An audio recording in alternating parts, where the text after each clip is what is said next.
The single greatest thing you can do to change your life today is to start being grateful for what you have right now. What if I told you that the reason you feel stuck, anxious, or empty is not because life is cruel, but because you've been tuned to the wrong frequency? Think about it. Every morning you wake up and think of what's missing. The bills, the arguments, the failures, and life, like a cold mirror, reflects it all back. Rhonda Byrne revealed a truth that most people ignore. Be grateful for what you have now. As you begin to think about all the things in your life you are grateful for, you will be amazed at the never-ending thoughts that come back to you of more things to be grateful for. This is not wishful thinking. This is law. The law of attraction doesn't respond to your complaints. It responds to your gratitude. So here's the brutal secret. If you focus on what's missing, you'll get more of what's missing. But if you choose, even for a moment, to feel gratitude, you trigger a magnetic force that multiplies blessings you never imagined. Stay with me until the end, and you will not only understand this, you will feel it, you will practice it, and you will leave this video carrying a vibration so powerful it will start rewriting your reality tonight. Rhonda Byrne once wrote, "Be grateful for what you have now." As you begin to think about all the things in your life you are grateful for, you will be amazed at the never-ending thoughts that come back to you of more things to be grateful for. But here's the problem. Most people never even start. They wake up, and their first thought is lack. Not what they have, but what they don't. Anna's morning. Anna's alarm goes off at 6:30 a.m. She doesn't smile. She doesn't stretch. Her first words are, "I'm so tired." Her second, "I don't want to go to work." Her third, "This isn't the life I wanted." She pours her coffee, scrolls her phone, compares herself to influencers who look happier, richer, freer. And by 7 a.m., her mind has already decided the day is worthless. Guess what happens? The day obeys. Traffic is heavier, the boss is colder, the hours drag slower, not because life is cruel, but because Anna is tuned to the frequency of scarcity. David's struggle. David has a good job, a stable home, food in the fridge. But when he looks around, all he sees is not enough. Not enough money, not enough recognition, not enough freedom. He says, "I'll be happy when I get the raise. I'll be happy when I move out of this place. I'll be happy when everything is different." And so happiness is always postponed, always tomorrow, always somewhere else.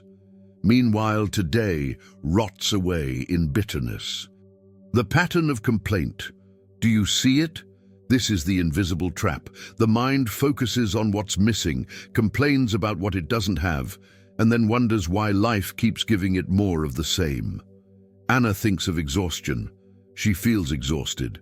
Her day multiplies exhaustion. David thinks of lack.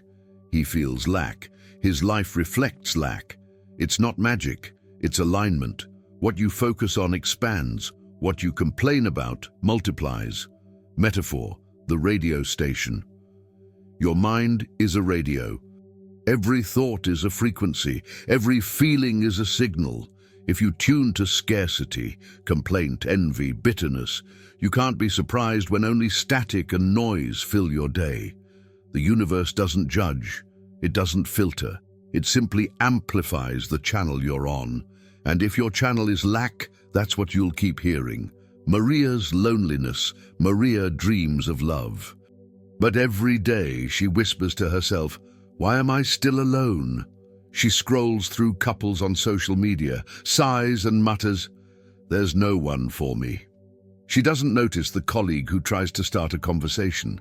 She doesn't notice the friend who introduces her to someone kind. Her station is tuned to loneliness. So even when love knocks, she doesn't hear it. The cycle of scarcity. Scarcity is not an event. It's a cycle. 1. Thoughts of lack. 2. Feelings of frustration. 3. Conviction that life is empty. 4. actions that confirm it. 5, results that reinforce the belief. And then the cycle repeats. Anna thinks she's tired, feels drained, drags her day, proves she's tired. David thinks he's poor, feels trapped, spends money carelessly to escape, proves he's poor. Maria thinks she's unloved, feels unworthy, avoids connection, proves she's unloved. The prison is self-made. Why complaints feel addictive? Complaining feels good in the moment. It releases tension, it earns sympathy, it makes you feel justified, but it also wires your brain to keep scanning for more reasons to complain. It's like scratching an itch. The relief is instant, the damage is long-term, and soon your entire life becomes one long itch. Metaphor: the dirty glasses.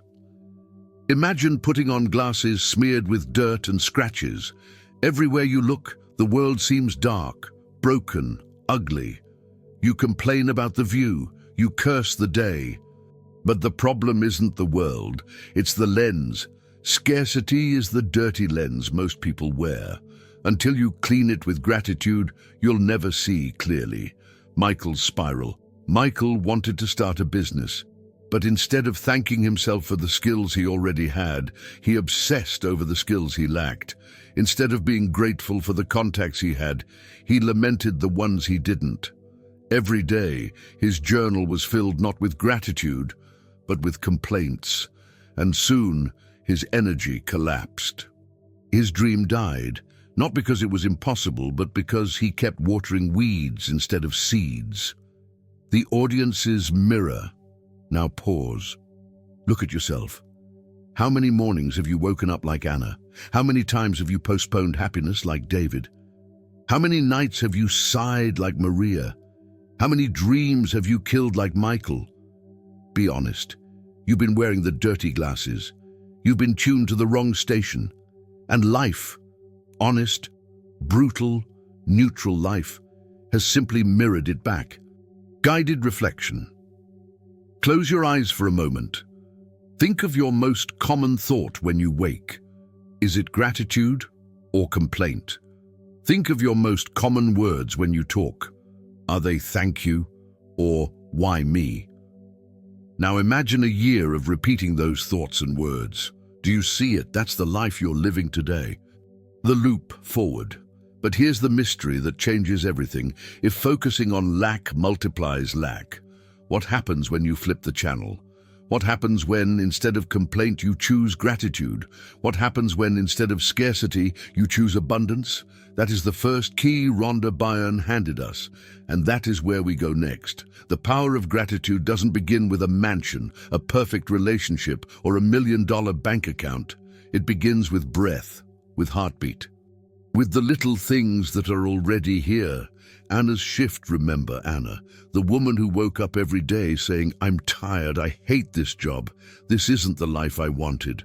One morning she tried something different. Instead of groaning, she whispered, "Thank you for this bed. Thank you for the roof above me. Thank you for the coffee waiting in the kitchen." Something strange happened. Her chest felt lighter. Her mood softened. The day wasn't perfect, but it wasn't poisoned either. And for the first time in years, she caught herself smiling on her commute. David's practice. David, who always said, "I'll be happy when," decided to test gratitude. At lunch, instead of complaining about his small paycheck, he said, "Thank you for this meal. Thank you for the colleague who listens. Thank you for the skills I've built." The magic wasn't instant riches. The magic was the shift inside him. He realized that gratitude doesn't erase problems, it shifts your frequency so you stop feeding them. Maria's awakening. Maria, drowning in loneliness, tried gratitude at night.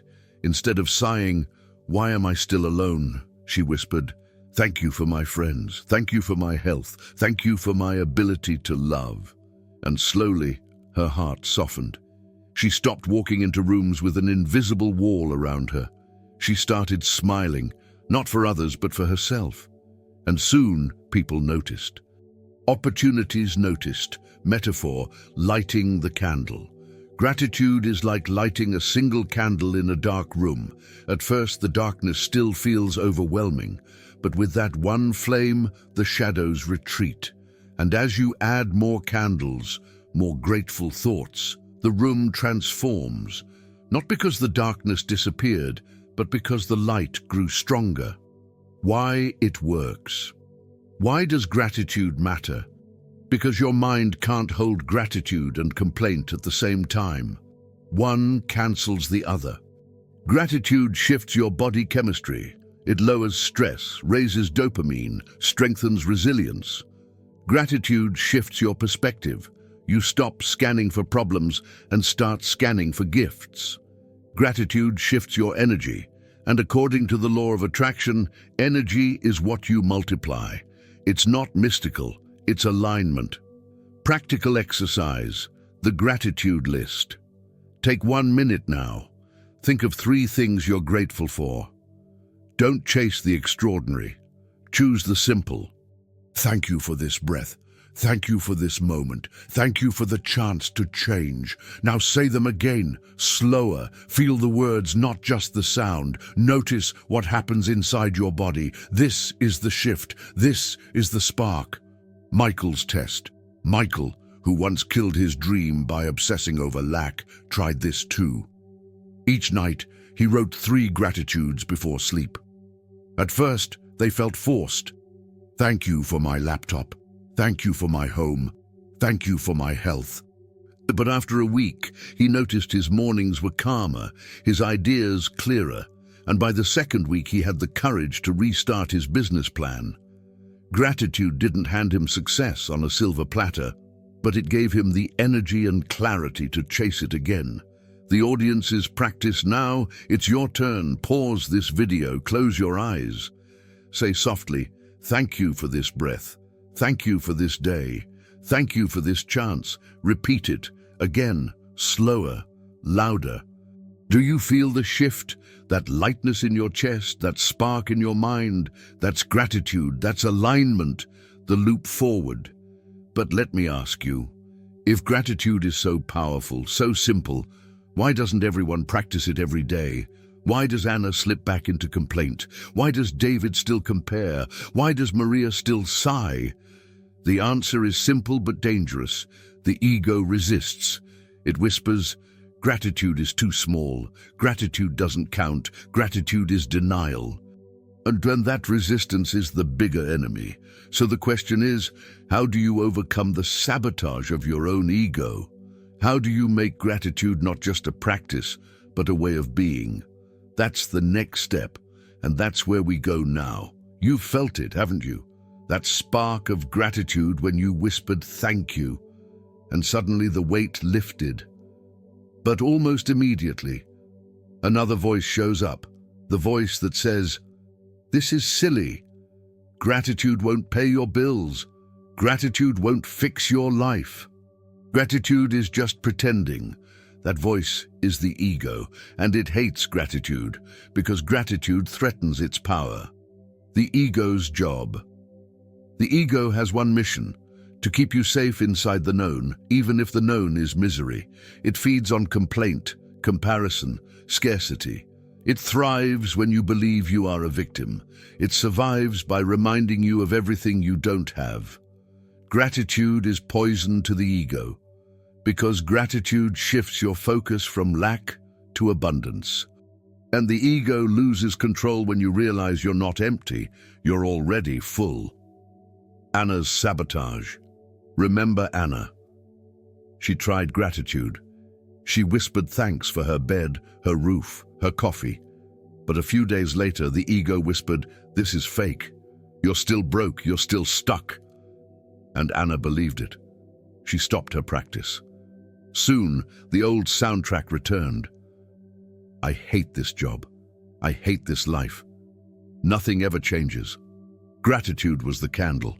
Ego was the wind. David's sabotage. David, who practiced gratitude at lunch, noticed a shift, but then his ego compared. Look at your neighbor's car. Look at your friend's promotion. Look at what you don't have. Comparison poisoned his gratitude, and once again, happiness was postponed. I'll be grateful when... Maria's sabotage. Maria whispered thanks at night. She softened. She smiled. But then she scrolled social media. The ego whispered, "See, they have what you want. You're still alone." And instantly, the gratitude vanished. Her heart closed again. Metaphor, the leaky bucket gratitude is like filling a bucket with fresh water, but the ego drills holes at the bottom. Every comparison, every complaint, every doubt, drip, drip, drip.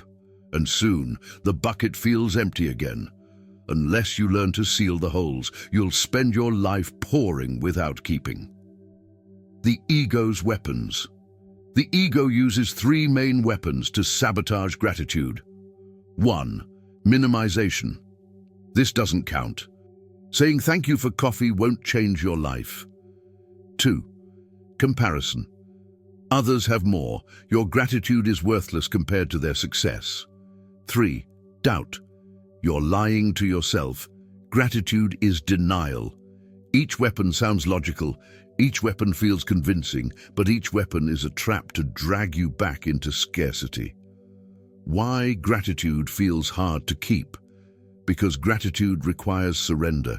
You must let go of complaint, envy, self-pity, but the ego clings to them because they feel familiar. Scarcity is a prison cell you've decorated. Gratitude asks you to step out into freedom, and freedom feels terrifying when you've lived in chains too long. Michael's test. Michael, who restarted his business plan with gratitude, felt strong for a week. Then the ego whispered, "You'll fail again. Don't get your hopes up." He almost stopped, almost threw the notebook away, but then he noticed something. The voice wasn't truth, it was fear, and fear loses its grip when you see it for what it is. Guided reflection, pause now. Think of a time you tried to be grateful and your mind argued back. What did it say? Too small, too late, not enough?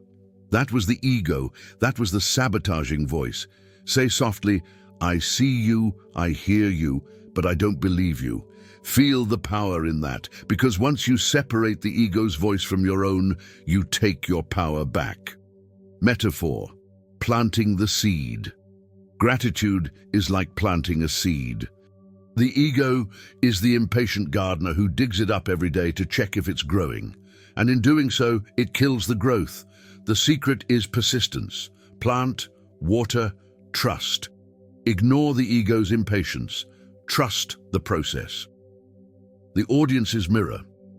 So now ask yourself, where is the ego sabotaging your gratitude? When you minimize the small things, when you compare your blessings to others, when you doubt the power of thank you. Be honest, because until you see the sabotage, you'll never break it. The loop forward. But here's the bigger mystery. What happens when you don't just practice gratitude, but embody it? When it stops being a ritual and becomes your identity, when thank you becomes the default state of your heart. That is the next step, that is the final solution, and that is where we go now. So far, we've seen the problem of scarcity, the first steps of simple gratitude, and the sabotage of the ego. Now comes the ultimate shift. The solution isn't to practice gratitude sometimes. The solution is to become gratitude itself, gratitude as identity. Think of it this way. When you brush your teeth, you don't congratulate yourself, it's just who you are. When you lock your door at night, you don't celebrate, it's just automatic. Gratitude must reach that level, not a task on your list, not a challenge to check off, but a natural state, your baseline identity. When you wake, your first thought is, thank you. When you eat, your first word is thank you. When you rest, your last whisper is thank you. It's not practice anymore, it's embodiment. Anna's transformation. Anna no longer wakes up groaning. Now, before her feet touch the floor, she breathes and says, thank you for this day. Her job didn't suddenly become perfect, but her energy transformed. Her boss noticed her attitude. Opportunities opened. Because when gratitude became her identity, life mirrored it back with reasons to keep being grateful. David's transformation. David no longer says, "I'll be happy when..." Now he says, "I'm grateful now." He still pursues his goals. He still wants more. But the difference is, he doesn't postpone happiness anymore. And because he lives in the vibration of gratitude, new doors open faster than he imagined. Maria's transformation. Maria no longer whispers, "Why me?" Now she radiates, "Thank you." And that subtle change, her energy, her presence, her smile, makes people gravitate toward her. Love didn't magically fall from the sky. She became love. She became gratitude, and love responded. Metaphor, the magnet. Gratitude is the magnet. When you hold it once in a while, you attract a little. But when you live with it constantly, you become a walking field of attraction. Everything around you rearranges. Not because the world changed first, but because you did. Practical reprogramming, living gratitude. Close your eyes, breathe in, whisper, "Thank you for this breath." Breathe out, whisper, "Thank you for this life." Now think of one problem in your life. Instead of resisting it, say, "Thank you for the lesson inside it. Thank you for the strength it builds. Thank you for the chance to grow."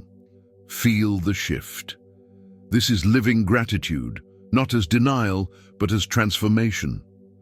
When gratitude becomes your response to everything, you stop feeding scarcity. You stop leaking energy. You stand in a constant vibration that the law of attraction cannot ignore. Michael's identity shift. Michael, once buried in complaints, now journals gratitude morning and night. At first, it was practice. Now it's identity. He doesn't force it anymore. Gratitude flows naturally. And his business?